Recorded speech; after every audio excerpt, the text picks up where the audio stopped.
Hello and welcome. Today I'm going to show how to make a terrain texture mod in Age of Empires 2 Definitive Edition. So the first thing you'll want to do, which I've already done, is to go to the folder where the default in-game terrain textures are located. And you'll notice that this is this folder up here. Steam, you have resources, common, terrain, textures, ×2. Now there is a ×1 folder.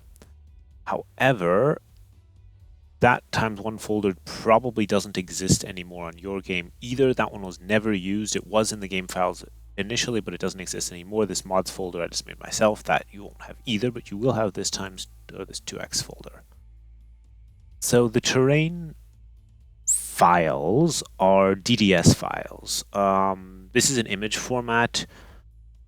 You might not see thumbnails because you need to have a program set up that will show them, but you can view them. You can use Windows Photo, if you view them in the classic Windows Photo Viewer. I have that open. Let me show that. Give me a second.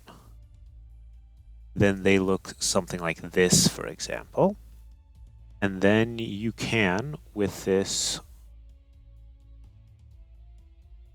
file, you can see that it has what's called a MIP map. That's like a scaled down version. That's part of the file itself. And I think the game might use this for zooming. And it offers basically different levels of detail in the file. So let's go back to our folder and take another look at exactly what's going on there. So we have all these files, and they're DDS files. You're going to have to work with those, but it's not a big deal. You can make some other file format and then convert them into there. So they're all square. You'll notice they all have a name that vaguely corresponds to what it is. GGR stands for grass. This is grass 4. It's actually some sort of mud, for example. The farms are here. So you can figure all of that out.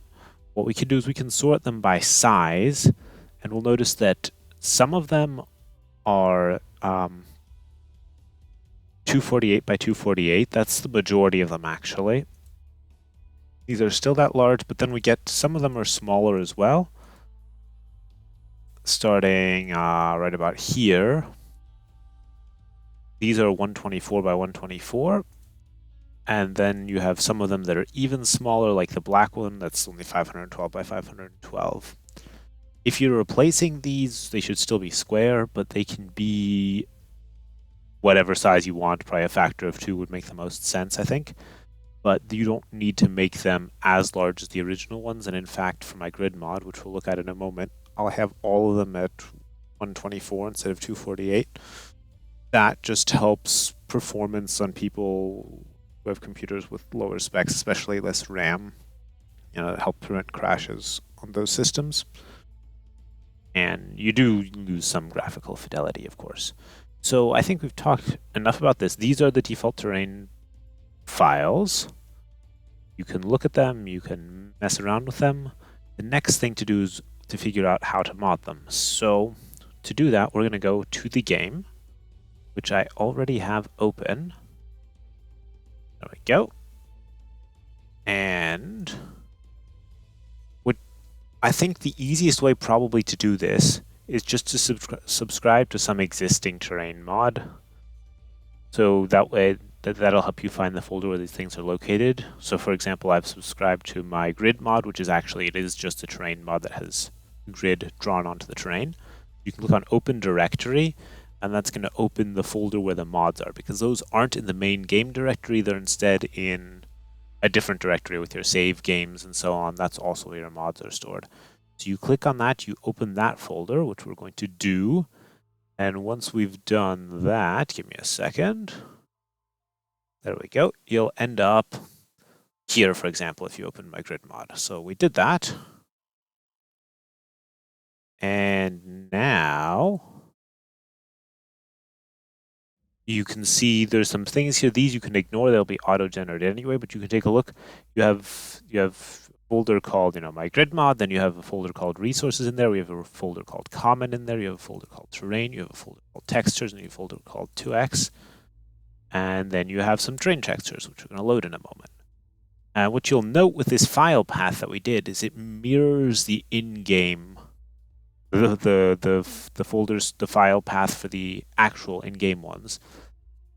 And what that does is basically if there's any folder in your mods that has the same files as something that's in the game directory, then those in the mods folder will be loaded first, or loaded instead of the games files, assuming you have the mod enabled. There you go. We see that we have the grid baked onto it. We also see if I sort them by size, they're all the same size. I made them all 128 by 128, or sorry, 124 by 124. And if you wanted to make a mod, this is now in the subscribed folder. What you want to do is there's also a folder called local next to this subscribed folder. So that's where we're going to go next. We're going to go to the local folder.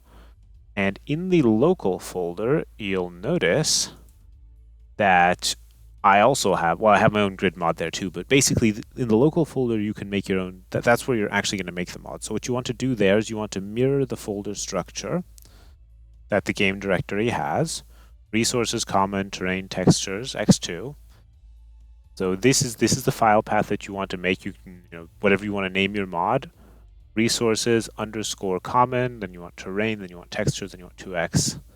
Your folders, and in there then you can put whatever you want. Now here of course I have just the grid textures, but if you wanted to get rid of snow, you could take the grass textures and just duplicate them and name them after the snow textures. You could to make this here grass instead. You could use alternate farm textures. You can do whatever you want. That's up to you. If you've never worked with DDS files, there you have a couple options, but there's a Photoshop plugin that will make them, that you can convert to whatever your file is. You can save it as a DDS file. I'll probably link that plugin in the description. Alternatively, you can also just use an online converter. Those might not always be as good, but usually that will do fine. Initially, when I'd never seen DDS files, I used one of those, and that works too. That'll get you the files you need, and that's basically all you need to know. At that point, you make all of this.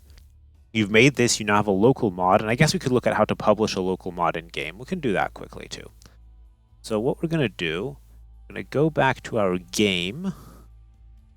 We got our game, and you go to My Mods, and then you'll have some sort of local mod. It'll look like this. It'll have an X next to it because it's not published, and I have a whole bunch of them. Of course, these are actually published, but that's just the game being weird. But you see the mod that you just created.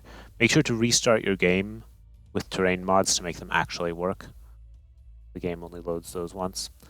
Then you click on Publish Mod, and you can put it in a description, and you could publish it, and you could pick an image, and there you go. That's how you make a terrain mod. Now this was relatively easy. I might also do some other videos on other topics if there's interest. If you go back on my channel, there should be one on how to do a scenario, which is even a bit easier than this. And if there's interest in other modding videos, let me know. I could do that as well. Thanks for listening.